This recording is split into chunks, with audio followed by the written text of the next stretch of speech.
Hi, my name is Erik. I am a registered dietitian, and I've been a registered dietitian for almost 6 years now.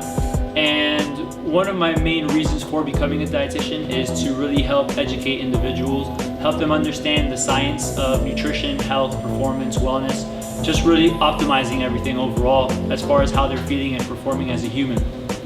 Today, I'm presenting about nutrition and trending diets. So there's a lot of popular diets out there, and I like to debunk different information that's being told.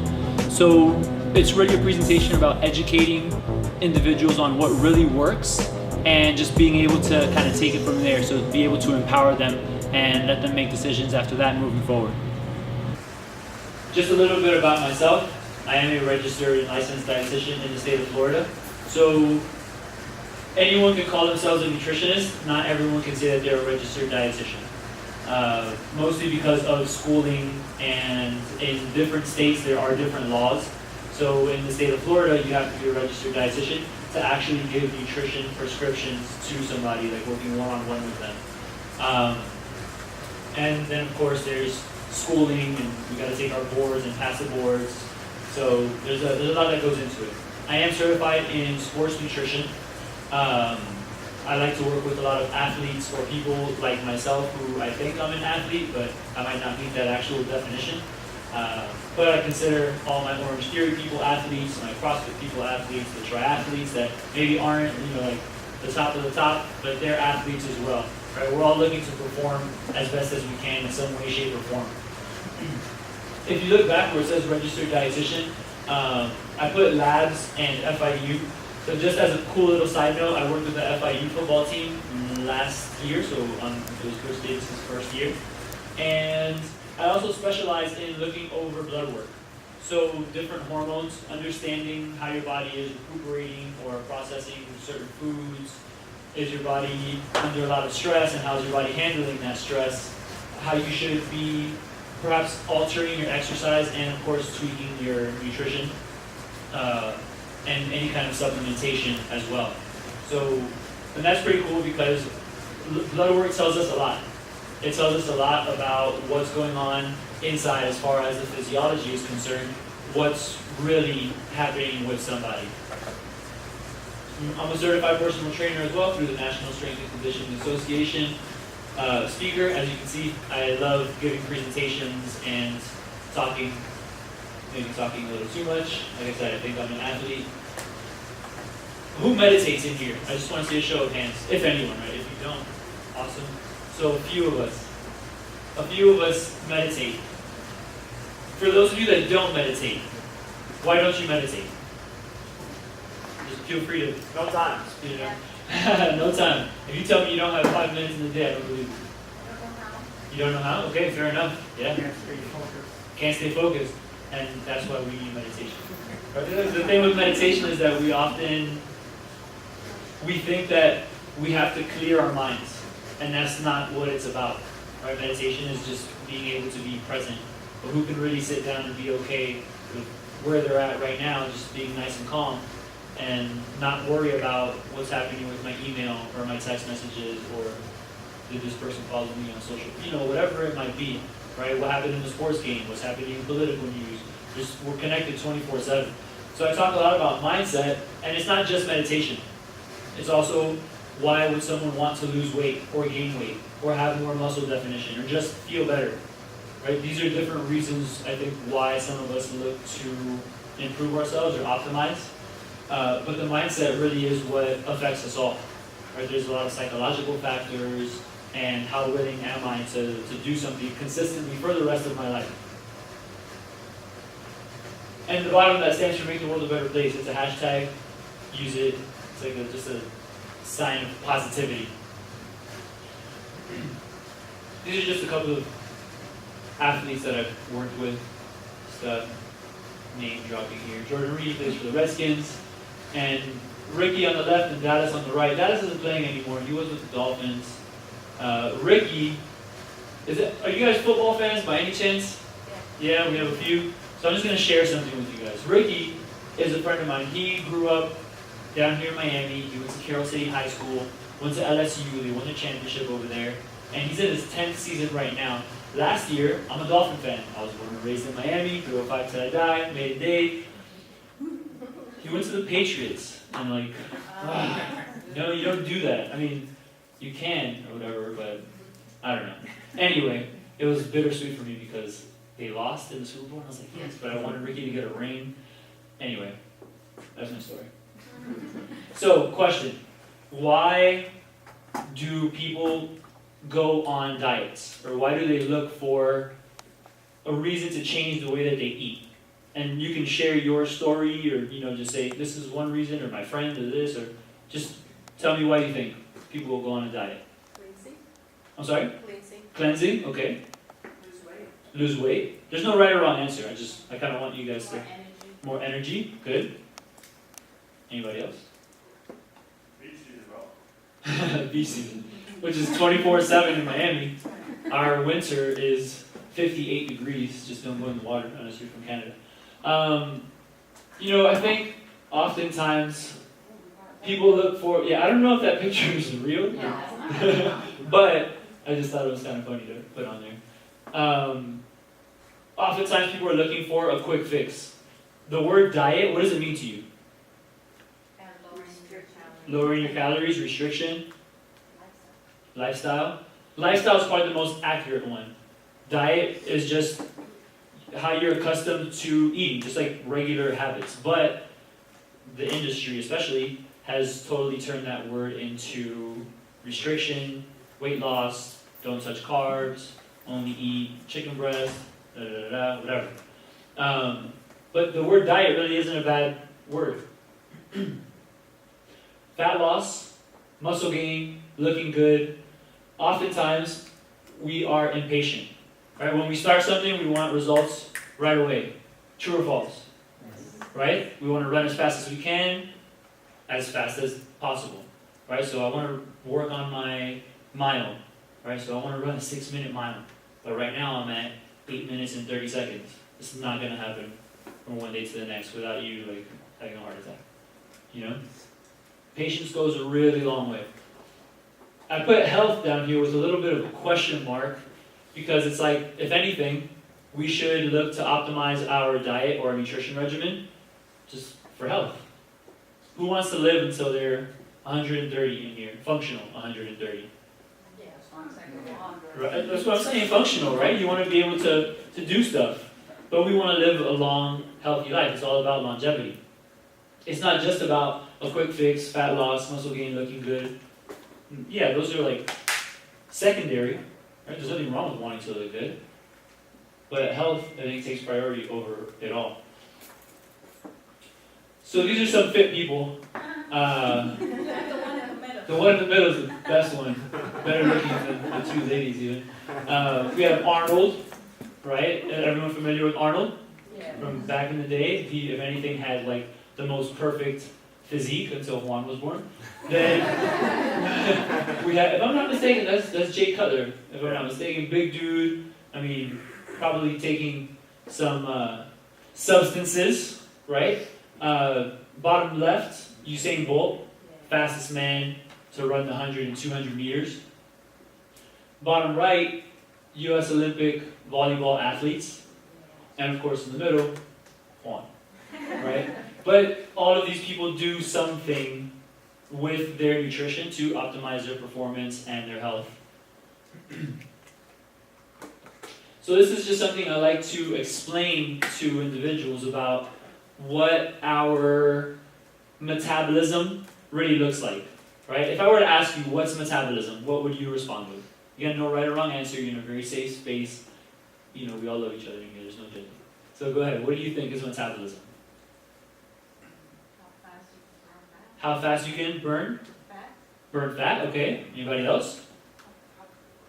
How you use your calories. How you use your calories, okay. Your body uses calories. Good, yeah. So in one word, if anything, maybe we could say energy. Right? Metabolism can be considered as energy. Now, we know that our metabolism never stops working. And if you didn't know, now you know. Your metabolism never stops working. When you go to sleep, when you wake up, when you're exercising, as long as you're alive, your metabolism is working. Even if you have hypothyroid, which your thyroid is like a control panel for your metabolism, Even if you have decreased function of your thyroid, your metabolism is still working, maybe a little bit slower, but it's still working. Now, we burn X amount of calories in a day. Our basal metabolic rate is what's considered to be the fuel that we need just to keep us alive. Our very basic caloric rate. So let's just make up numbers here. Maybe for somebody, their BMR, their basal metabolic rate, is going to be 1,300 calories. That means just to live, breathing, bathroom, etc., their body's going to burn 1,300 calories. That's not factoring in anything else that you're doing. You'll see that 10% of those calories, more or less 10%, come from your workout. Some of us will hit a hard workout and say, I can have the whole box of pizza. I mean, not that you can't, you can if you wanted to, but it's probably not optimal if you're looking at it from a net caloric in and out kind of thing. 10% is the thermic effect of food. Is anybody familiar with that term? Thermic effect of food? That means your body burns calories by processing food. So whatever we consume, we have to expend some energy to be able to process it. Now that doesn't mean go eat as much as you can and want to because you're going to burn calories while you eat. Yes, you are going to burn some, but we never burn more than what we ate. All right? This is where fiber and protein actually play a really important role as far as helping with fat loss and body composition. Those are the foods that are highest as far as the thermic effect of food. So if you eat a protein food, anyone can give me an example of a protein? Chicken. Chicken. What else? Tuna. Eggs. Right? Protein shake. I mean, what you name it. Lentils and beans have protein as well. When you eat a protein food, 20 to 30% of those calories are going to go into metabolizing that food. But that means that the other 70, 80% of those calories are going to be calories and they're going to go into your body. So about 80% of what we burn in a day is our basal metabolic rate, which here hypothetically I said was 1,300 calories, 1,300, and daily activities. So just you sitting here, you're burning some calories. Trying to sit erect, you're burning some calories. Fidgeting burns calories. Right? Now I'm not saying become the world's master fidgeter. Right? Fidget is like stuff that we don't really notice. Me moving around up here, using my hands, stepping, step, side to step. But dancing would be considered exercise. But non-exercise is these little things that, well, it's not really exercise, but we're burning calories. And for some people, that can be an extra 500 calories in a day without even really knowing it. And then you also have exercise activity thermogenesis, which would be the workout. So if we kind of like factor everything in there, that would make up that 100% of what we're burning. Did I lose anybody? Did that all make sense? Yeah? Okay, cool. Now, let's discuss these trending diets. And they seem to kind of like come and go. Have you all heard of all of these? Are there any that you've never really heard of before? The last one, it stands for if it fits your macros. IIFYM. And I'll go into detail about all of them. So let's get it going. Ketogenic / low carb. You see this baby's really excited. They can eat fat, lose weight. So ketogenic is not the same as low carb, and I really want to emphasize that. Low carb just means lower carbohydrate. Let me cut back on my rice, my potato, my quinoa, my beans, so on and so forth, my fruits, etc. Keto, however, is a very high fat and low carb. So a low carb diet is not considered keto, but keto is considered a low carb diet. The ketogenic diet is predominantly 70% fat. So that means that 70% at least of what you're eating is going to be fat. Hopefully in the form of avocado, olive oil, olives, and nuts and seeds and all that. But that leaves you with about, because the true keto would be 5% coming from carbohydrates and the other, 25-ish% coming from protein. So very, very high fat diet. Originally, it was started as a form of medical nutrition therapy for seizures. So individuals who suffer from seizures, they actually respond really well to a very high fat diet. Actually better than most, if not all, medications for seizures. But that doesn't mean that everybody should be doing it, right? Some of the pros to the ketogenic diet, or potentially low carb, improved body composition. That means I lost a little bit of fat, gained or retained some muscle, improved body composition. Improved blood markers. Some individuals, actually probably everyone, especially if they're like type 2 diabetic, would most likely see an improvement in what's called your A1C. Your hemoglobin A1C is what diagnoses type 2 diabetes. If you're over a 6.5-ish, then you'll be considered type 2 diabetic. Does that mean that you're diabetic forever? Not really. You can manage it, right, with your diet. Some individuals have had lipids improve, so lipids would be your cholesterol levels. TAG, that stands for triglycerides. Your triglycerides, they come from sugar and alcohol. And if you cut out sugar and alcohol, you should typically notice improvement in your triglycerides. That's just stored fat in the blood. And improved insulin as well. Insulin is that hormone. If I lose you guys, let me know, because I might get like too sciencey or medical or whatever. Insulin is a hormone that when you eat, generally speaking, a carbohydrate, you know how the carbohydrate breaks down into sugar, and then that sugar goes into your blood. Your body says, hey, there's sugar in the blood, let me like get it and put it into my cells so it doesn't stay in the blood, because then I'd be diabetic if it stayed in my blood, and that's not good. So insulin grabs the sugar and kind of drives it into your cells. That's a very oversimplified explanation of it, but that's kind of what it does. If you are insulin resistant, that is not a good thing. It means your body's not really using that insulin too well. So that could mean that you maybe store fat a little bit easier, you might notice increased sugar levels. If you're insulin sensitive, that's a good thing, because you are using the insulin. So some individuals notice improvement in those markers. Feeling satiated, that's just another word for feeling full, right? If you're eating really high fat, you're gonna feel full for a longer period of time. And you see the bottom one, it says less kcals. Kcals is calories. Naturally, by eating high fat and feeling full for longer, you will, almost by default, eat less calories, okay? Now some individuals, maybe they have satiety issues or whatever it might be, poor sleep, etc. Maybe they eat very high fat and they just eat more and more and more. But that's not what happens generally speaking. The not so pros or the cons is the sustainability. Who can really eat such a high fat diet for the rest of their life?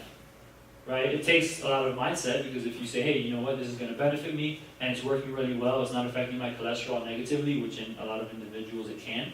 So when people talk about putting butter in their coffee, maybe not the best idea, but that's like a regular thing with the ketogenic crowd. They put butter in their coffee. No, I'm not knocking it, but probably not the best idea. I actually got off the phone yesterday, was the phone call I had with her. She's a firefighter up north, and she was trying the ketogenic diet. I think almost all firefighters are like trying the ketogenic diet because like maybe the captain is on it, and then, hey man, you look great, whatever. That's kind of how it is.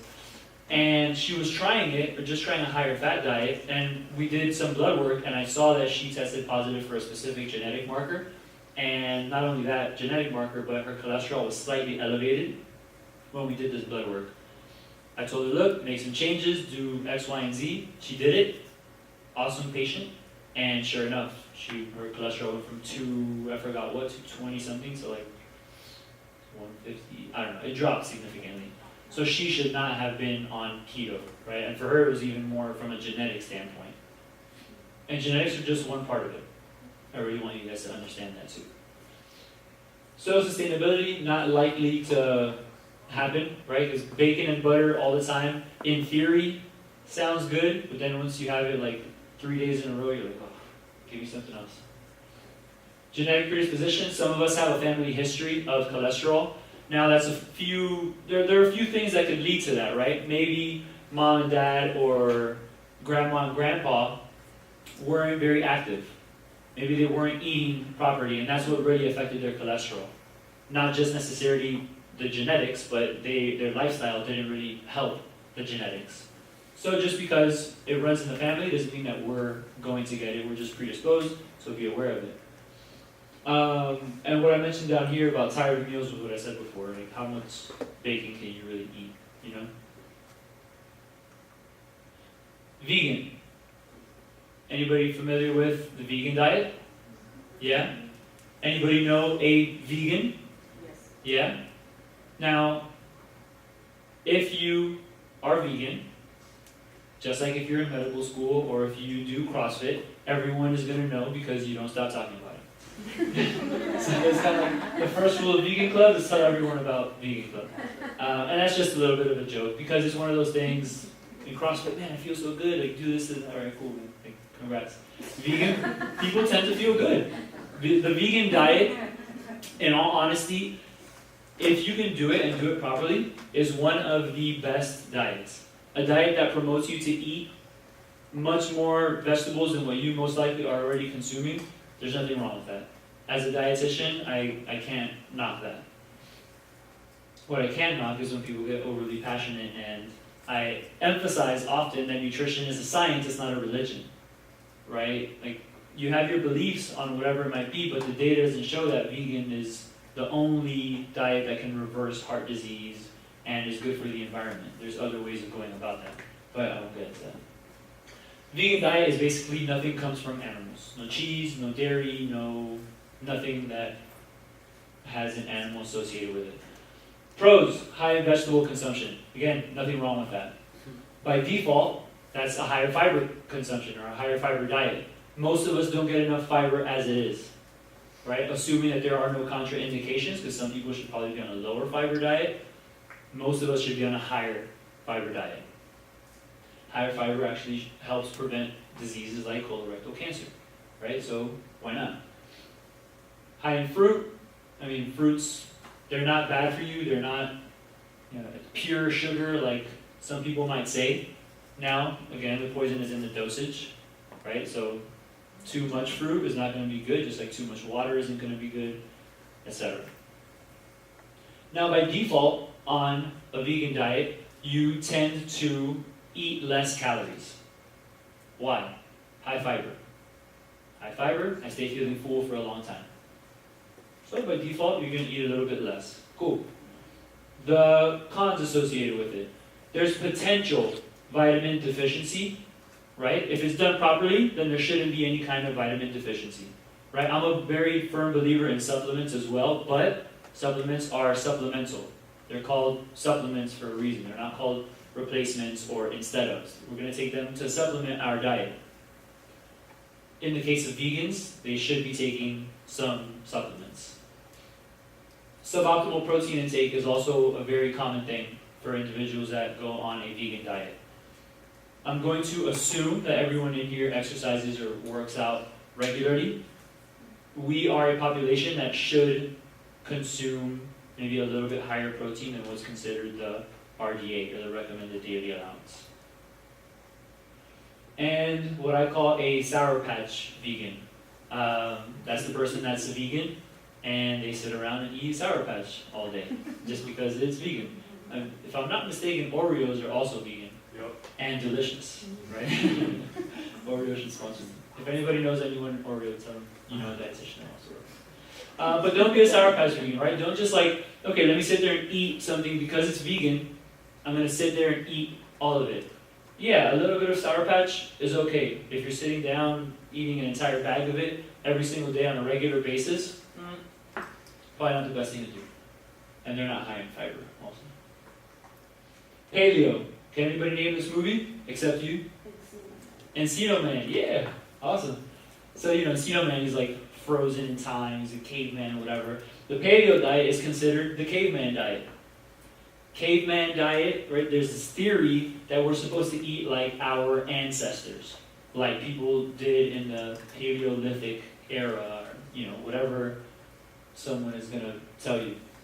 My issue with paleo is we don't know which paleo, right? If you go to different gyms or different maybe nutritionists or people who are going to have their philosophy on nutrition, they might have different rules for their paleo, right? You shouldn't have strawberries, but this paleo says you should have strawberries. Don't eat nuts. Oh, this one says do have nuts, or just almond, whatever. Too many rules. Again, up here it says what paleo part of Earth. Let's say back in the day when Brandon Fraser was a caveman and he got frozen in time, what part of Earth was he on? We know that agriculture and foods grow in seasons, and some foods won't grow depending where you live. So the caveman in Siberia is not going to be the same as the caveman in Brazil, right? Now, some pros to the paleo diet is that it teaches a healthy way of eating, right? A little bit of variety. They really push the whole foods, like very wholesome foods, natural, kind of like comes from the earth kind of thing. It might also help with body composition, so fat loss, muscle retention. If you tend to eat wholesome foods, you're more than likely going to be eating a lot of vegetables and good sources of protein. And by default, those two things will help you stay feeling full for longer. So now your satiety levels are satisfied, you're good. By default, you'll eat less calories. I'm going towards a trend here, if you haven't already caught on to the less calories thing. The cons, it eliminates specific food groups. So depending which paleo plan you're following, they'll tell you don't have, if I'm not mistaken, all of them say avoid grains at all costs because they're the devil, which they're not. Don't have beans, some will say you don't have nuts. Like, we shouldn't really eliminate whole food groups assuming everything is perfectly fine, right? If you can't eat a certain food, don't eat it. It's as simple as that. Food fear.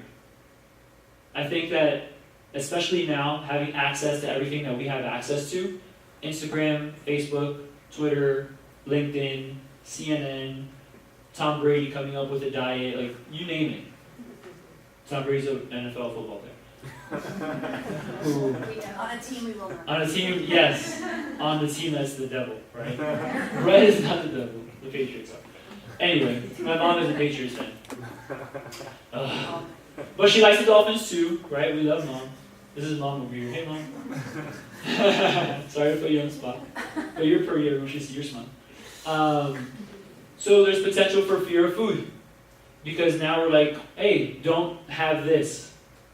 Whenever you say don't have this, and there's no real reason, and gurus can come up with the most amazing reasons. It's going to cause inflammation in your toe, and you can't run on the treadmill, Orange Theory. Dang, so let me not have quinoa anymore.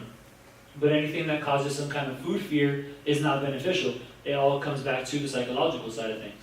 Right? We don't want to be afraid of carbohydrates or nuts or beans, right?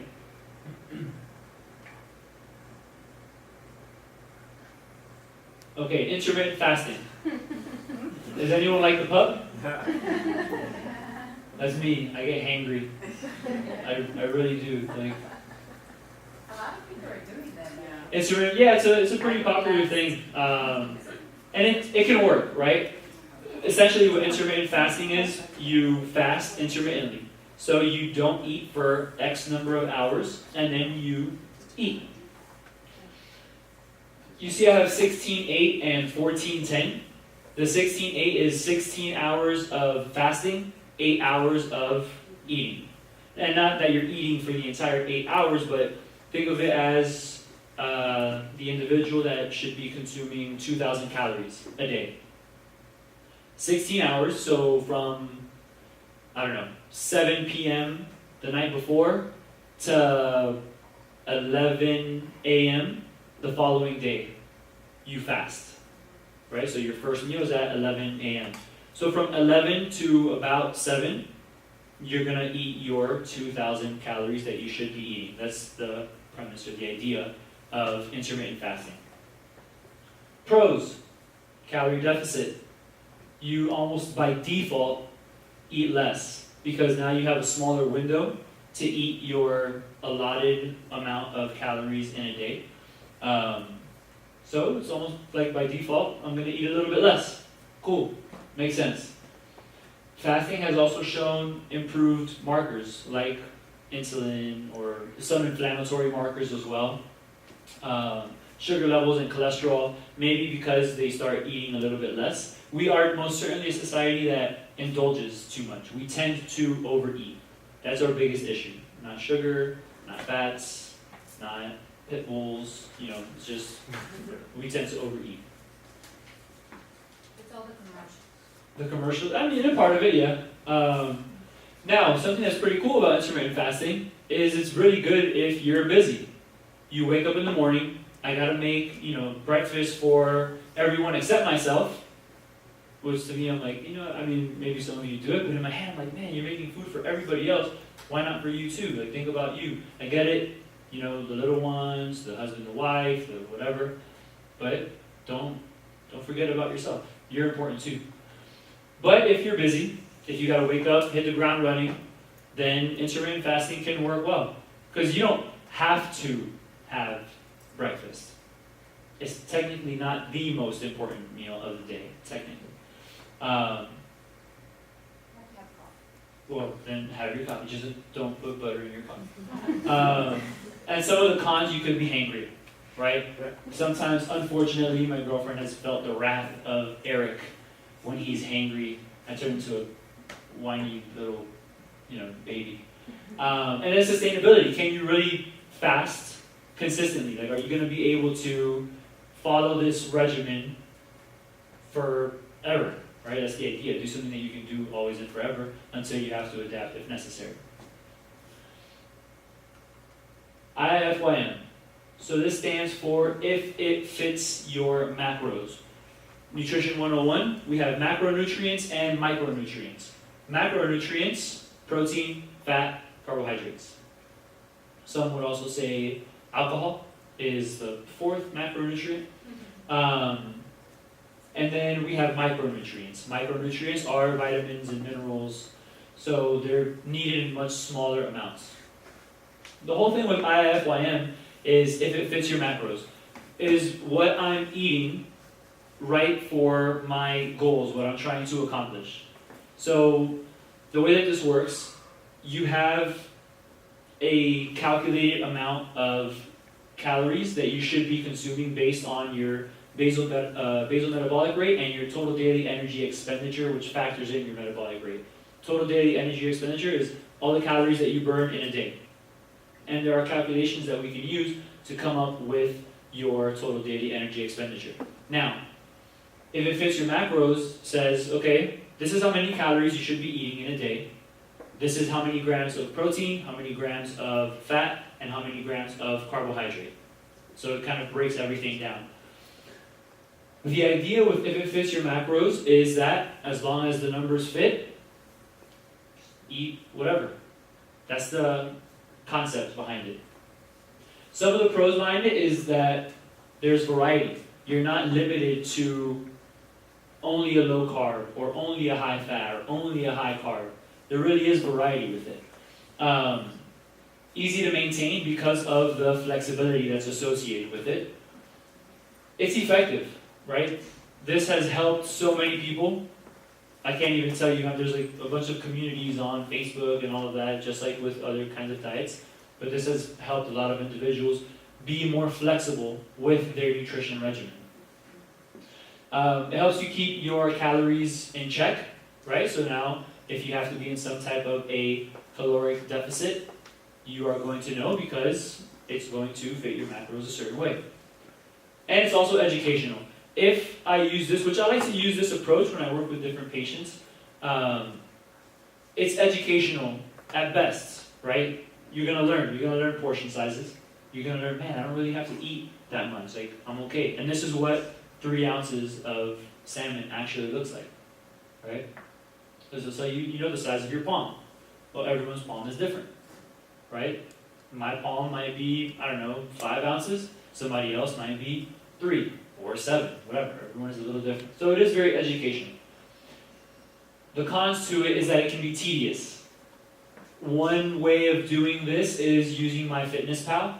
Are you familiar with the app, MyFitnessPal? You go into MyFitnessPal and you track what you consume. It populates a list. You put in there, 3 eggs and a piece of whole wheat toast. And it's going to show you 3 eggs, X amount of calories, X grams of protein, fat, toast, X number of calories, da da da da. So it can get pretty tedious. Now, I'm not going to lie, it's not that bad. I was just a part of a nutrition study where I had to eat 25% less than what I was eating, but I had to eat really high protein. So it's basically a protein underfeeding study. So eat high protein, but eat less than what I'm used to. And I was tracking on MyFitnessPal for the last month, and it gets easier as you go. It's easy as it is because it populates a list for you when you search for a food. And it really only takes no more than maybe 5 minutes out of your day to track like everything in total. When you eat breakfast, track it in, cool, whatever. But for some, it can be very tedious. Oh, I don't know how much I ate. It can cause like a little bit of anxiety. I don't know how many calories are really in this thing. Please remember this. It's never going to be black or white. When it comes to nutrition, it's rarely ever black or white. The answer is usually somewhere in the middle. And also remember, you're different from him. We're all different, right? It could be used as an excuse to eat poor quality, right? For some, this is known as the Pop-Tart diet. This kind of made, or helped Pop-Tarts make like a little bit of a resurgence, where now it's like, hey, I can have my Pop-Tarts and look at me, I have a 6-pack. And cool, thanks buddy, nobody cares, for one.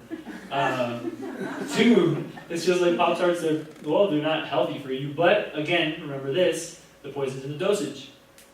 If anything, I hope you all really remember that, because next time you eat an Oreo or a slice of pizza or ice cream, and you have a controlled portion, you're not going to feel guilty about it, because the poison's in the dosage. Our kidneys, our liver, our lungs, our skin, they do an excellent job at detoxing our bodies for us. So when someone tries to sell you the alkaline water because it's better for you, science doesn't really show that. But if you want to spend $3 on it, cool. Like, no big deal, by all means. So just remember that when someone pitches you the $60 detox package of whatever you gotta buy from whatever company. Now, there are pros to it. It'll put you in a caloric deficit, because all you're doing is drinking a juice or whatever cleanse it is that you're putting lemon and lime and celery or cucumber or aloe. You'll be in a caloric deficit. You pretty much put yourself in a fasted state. And you'll go to the bathroom, exactly. Which is never a good way to lose weight. And it could also help you get back on track. That is one thing that I have to say. Some people might just go on, a cruise or a vacation, or, man, I've just been eating so poorly. For psychological purposes, someone will go ahead and get on the detox or the cleanse, and man, I just feel so much better. Well, yeah, you were eating terribly. For sure you're going to feel better, because you are not eating terribly anymore. You're actually staying hydrated, you're getting different nutrients from, typically it's vegetables and fruits in these cleanses. So yeah, it can help you get back on track. The idea is to never get so far off the track, right? And then of course the cons, it's kind of like, for what? There's not enough data supporting them, right? If you're someone that really got off track and it'll help you get back on it, cool. But oftentimes it's just like promising a quick fix. If it promises you a quick fix, let me consider another route. But at the same time, we want it. We want the 6-pack yesterday. We want to feel good yesterday, right? We want that instant gratification.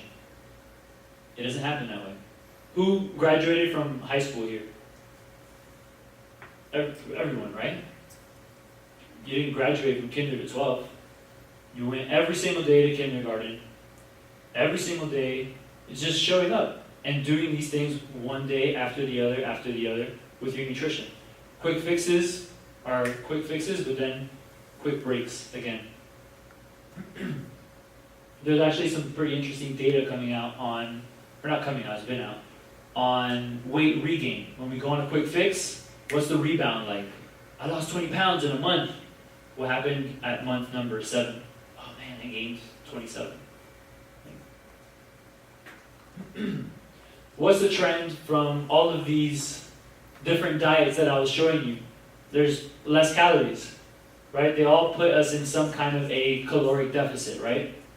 So the problem is that we tend to increase our caloric consumption, whether it's because of many different factors. Stress, poor sleep, I'm exercising a lot so my appetite is increased and we don't serve ourselves a specific portion. It could also be psychological. Who was taught eat everything on your plate? And who still does it to this day? Right? It's like, that's something that we don't even think about. Like, porque los niños en Cuba, you know, the kids in Africa, whatever it was, like, you name it. You're starving children and people. Guess what? World hunger is not a problem anymore as far as world hunger. Yes, there are places that don't have good nutrition. And that's where the GMOs and all that stuff is beneficial because we can send them actual good food. But world hunger isn't a thing anymore, so we don't have to eat everything on our plate. We have to become okay with maybe throwing some food away and eating a little bit slower to not overconsume calories. You see I put right here, it says our percentages have more or less stayed the same. And I'll show you a chart about that. Just like I mentioned before, there's no quick fixes. This chart shows over time, from the 1970s leading up to 2010-ish. The top line is carbohydrate consumption, the middle line is fat consumption, and the bottom line is protein consumption.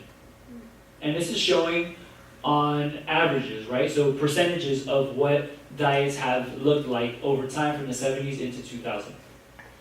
You'll notice that there's not a huge change in the macronutrients. Maybe a slight increase, not maybe, for sure on the chart. A slight increase by what? 4 or 5% in carbohydrates. But then you look at fats and more or less have stayed the same on this chart. And protein has more or less stayed the same on this chart. But why are we gaining weight? We're just eating too much. It's not the carbs, it's not the fat, it's not the protein. It's too much of everything. And we have to be aware of that. This is another chart showing where the different increases have come in from. And you'll see that the main point of this chart is showing that we can't just blame sugar. That was the main purpose behind this one in particular. Because unfortunately, sugar has had a bad reputation for quite some time. And this was from a different study of a different population, if you will. But you'll see that sugar really wasn't that bad. Sugars and sweeteners, calories increased by about 9% is showing on this particular chart. So really overall, we're just eating more calories as a whole. These were a few honorable mentions. Blood type diet, if anyone tells you that it's valid, inaccurate. They're not right. Now, maybe you make certain changes because of your blood type. Hey, I'm type A, B, whatever. And you make some changes. You probably just weren't eating too well before. If you notice some changes physiologically, like maybe you start feeling better because you stopped having X food because your blood type said so, it's probably because you just weren't eating very well before. There really is no validity to blood type diet. Carb cycling, that's really just kind of timing when you consume carbohydrates, more or less around the time of your training, right? And that could be an effective way of kind of like adjusting your nutrient intake. Not eating after 6 p.m., that has been debunked time and time again. It's okay to eat after 6 p.m. Now, just like with all things, if you don't feel good eating after 6 p.m., don't. But you're not going to store fat easier because you ate after 6 p.m. And gluten-free, unless you need to go gluten-free, gluten really isn't bad for you. Some people might suffer from celiac disease or celiac sprue.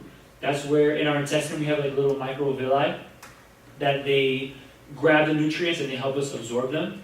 If someone has celiac disease, this is what happens to the villi. They kind of get flat. So then you have bloating or diarrhea, the stomach pain. It's an actual autoimmune disease. So your body kind of like attacks itself. If you don't have that, or other gluten sensitivities, because some people may be sensitive to gluten, just like some are sensitive to lactose or whatever it might be. It's the same thing with gluten. Some people might get migraines from eating gluten. They might just feel bloated from eating gluten even though they don't have celiac disease. If that's the case, don't eat it. But if you're not having any issues with it, it's okay to eat gluten. Okay? Takeaway points. Constant overconsumption is not good, right? We just tend to overconsume, and there's always a reason. So-and-so's birthday, they offered me food in the office, whatever it might be. Physical activity has to happen. You guys are exercising, awesome. Just tweaking the diet is important. There is no magic pill or diet, and consistency and adherence are more important than anything. As long as you can do something for the long run, that's what's more important. How do you gain weight? You overeat consistently, and you adhere to overeating consistently. How do you lose weight? Same thing. And that's it. Thank you guys for your time. I'll take any questions now. Please. Hopefully you guys have questions. How was that good?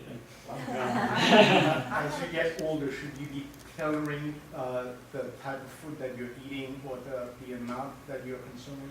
As you get older, it's important to keep up with, a lot of it is self-awareness, right? So is something affecting me as I'm getting older? And can I not eat, bread the same way as I used to? Or can I not drink alcohol the same way as I used to?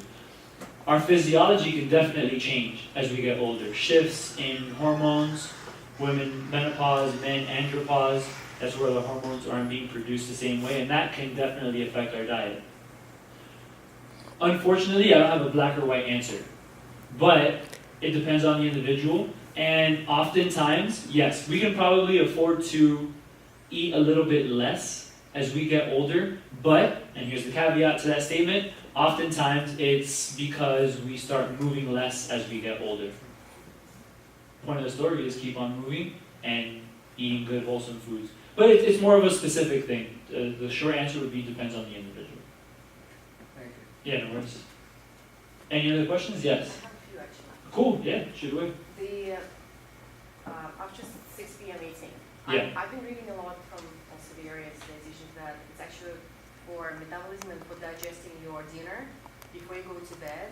It's good to give certain so many hours. Like X amount of hours beforehand. So depending on what time you go to bed, obviously, but they say, let's say, if you go to bed at 9, probably eat your dinner before 6. Yeah. Or, sort of give 3-4 hours before you go to bed. Based on what I've seen, I personally, for me, myself, and I don't like to eat a large meal before going to bed, unless I'm really hungry. Because then I feel a little bit uncomfortable. Maybe when I wake up, maybe I still feel kind of sluggish. What the data shows, as far as metabolic function, there's nothing negative to eating, even if it's an hour before bedtime. From a digestion standpoint, or if you have like heartburn or something like that, it's never a good idea to eat and lay down. Never a good idea to do that. Our metabolism never stops. So we're going to keep on burning the calories as far as that's a concern, because when we sleep, we move less, yes, but from an overall standpoint, if I should be eating 2,000 calories and I've eaten 1,700 today, I know that there's a few hundred calories that I can probably still have a little something with, and I won't overeat, right? And a lot of us are concerned with fat storage when we overeat, but we also have to understand that fat storage doesn't happen from one day to the next. You can overeat today, and tomorrow you can even lose weight, right? Which is the phenom of the human physiology and the metabolism. But I would say for comfort purposes, I like the general don't eat 3 hours before bedtime, but it's not like it's written in the Bible kind of thing. It's not like the law. You got another question? Yes. Yeah? Apple cider vinegar. Apple cider vinegar, not a fan of it. It gets a lot of attention, But really the data, like some people are just like, yeah, I drink it because I saw it on so-and-so's thing. I love it. And now some individuals, and that's awesome. I love the fact that you love it. Some people will drink it, will not notice any differences, and they hate drinking it because they're like, ugh, when they drink it. But they, with the hope that it's doing something good, they'll take the disgustingness that they report. Right? Now some people will actually say that it helps with their digestion and It all helps of that. me, yeah. That's why I'm like, I did not really read about any research about it. It Yeah. Just, again, It just it works. just works for me. Then I will tell you, Are there if it any ain't side broke, effects don't fix you it. know? Not really. I mean, there could be some. Like for some people, it could cause like a little bit of like acidity or discomfort, but nothing major. And again, if you don't feel anything bad from it, if it ain't broke, don't fix it. I'm a firm believer. Are there in any that. like limitations to it? Like how many times a day you can have it before meal, after meal? Because I take it in the morning before I even drink my coffee, just to start my Just to get it going. yeah. So it probably won't do a whole lot as far as activating more metabolism, but who am I to tell you it's not good if it's working really well for you, right? I can throw all of the science at you, but if this thing made a huge turnaround in your life, then keep So on doing there's it. no negativity basically to not to do it. Basically, no. Okay. Yeah. Did you have another one? You said you had a few, I right? did have That was one. 2.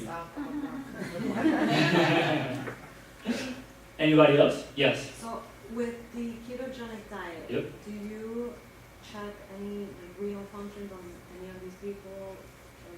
If I put somebody on keto, Yeah.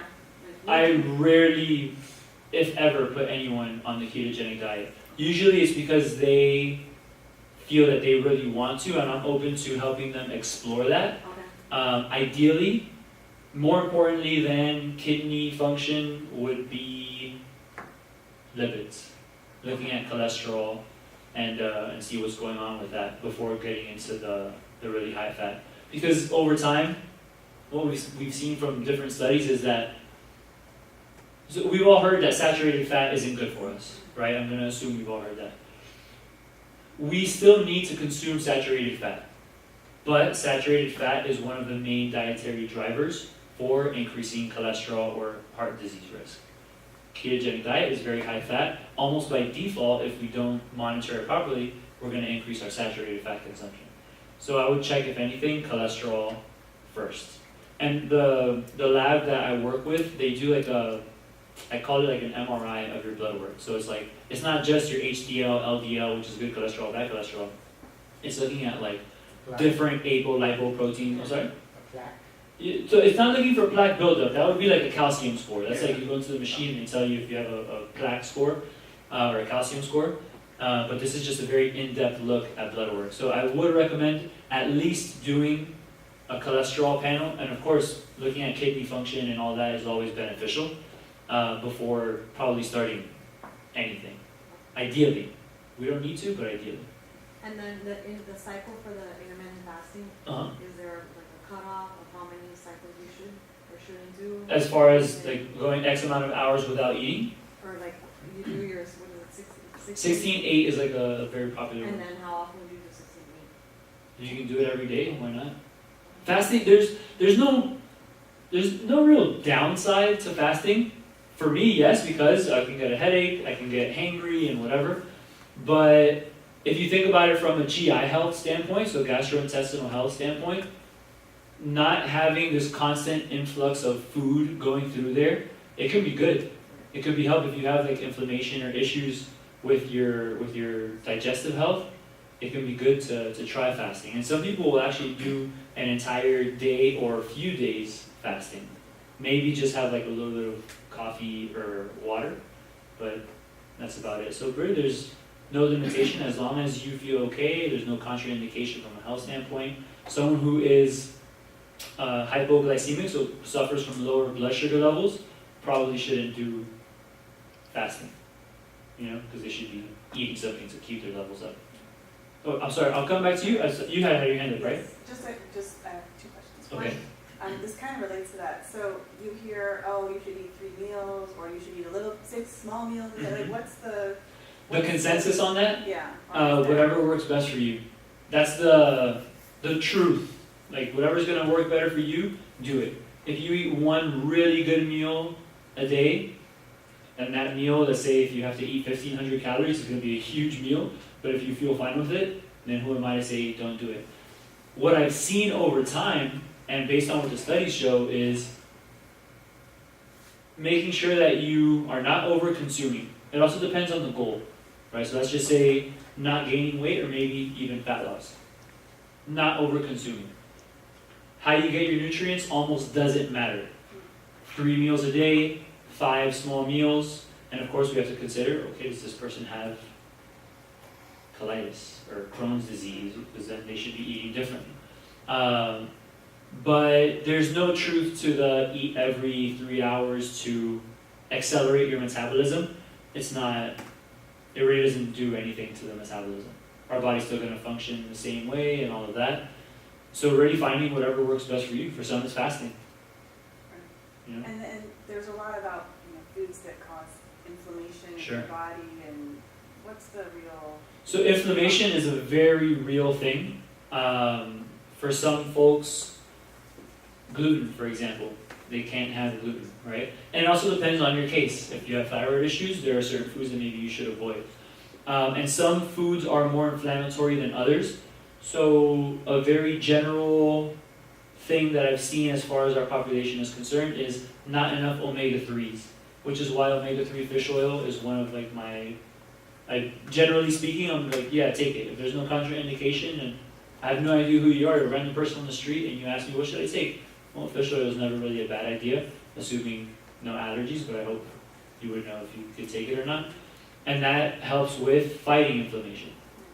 But there are certain foods that could cause inflammation, and then that could cause things like plaque buildup in the arteries, GI issues. That's a really big one if there's any kind of inflammatory response in the GI.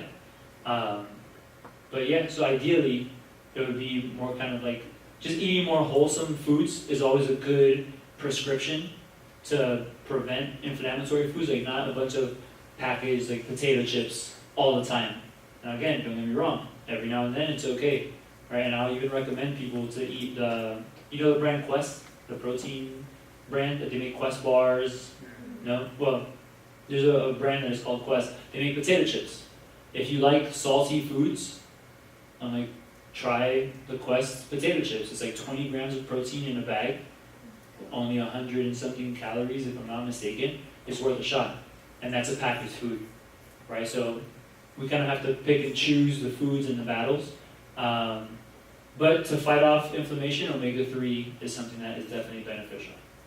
I have a few more questions, but I don't want to hog the... Well, yeah, no, I'll come. That was my question, and like I thought that eating every few hours helps speed up the metabolism. Yeah, and it's always been said, because what I put on one of my slides as far as the thermic effect of food is concerned, it's like, wow, I burn calories when I eat.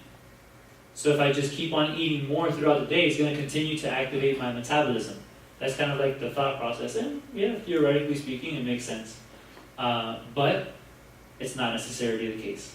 It doesn't really increase metabolism. What increases metabolism is gaining weight, which sounds kind of like counterintuitive.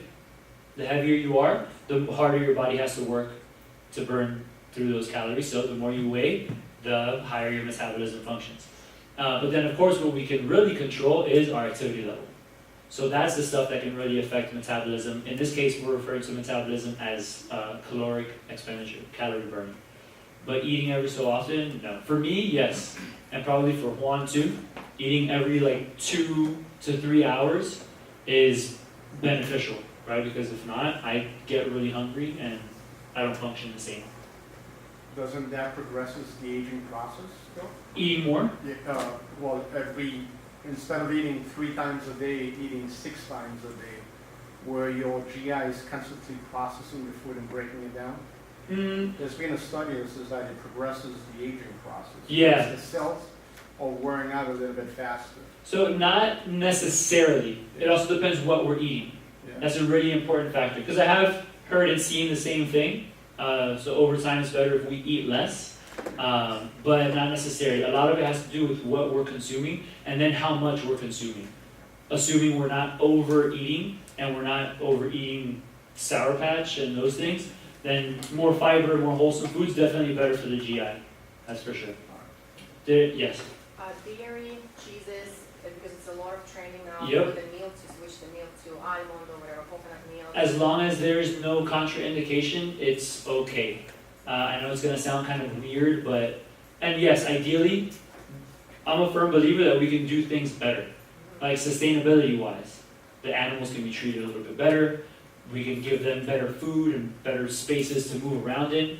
But we don't really absorb. This is getting back to there are hormones put into our food case. We don't really absorb the hormones, as crazy as that sounds, based on the research that I've seen.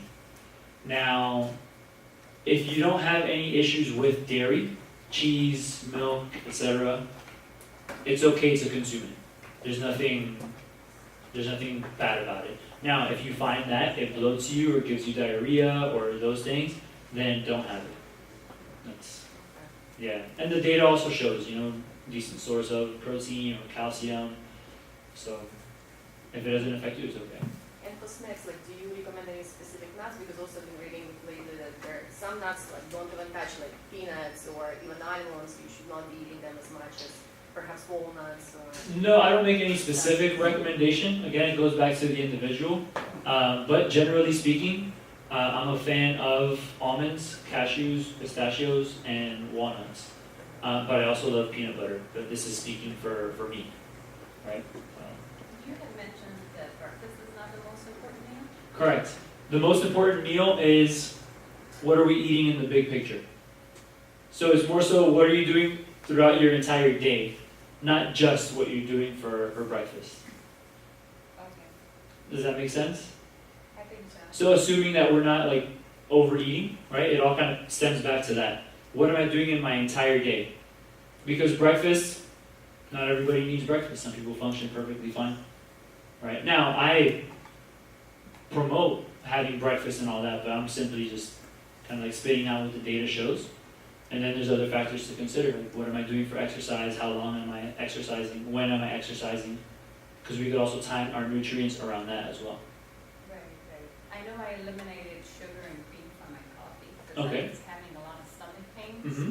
and the doctors couldn't find a reason for it, and that totally, you mentioned something about sugar, Yeah. totally changed it. Awesome. I didn't have to go to the doctor anymore. Good. It's been, 3 years? Good, yeah. Yeah, you found, Sugar and cream from the coffee and just drinking it black. so you found exactly what works perfect for you. Okay. That's awesome. And I can't do that fasting. My Yeah. stomach will go berserk. Yeah, I yeah. have too much acid. Well, that's me right now. I'm very hungry. No, but thank you guys. I know we have to wrap up. So if there's any other questions afterwards, don't hesitate.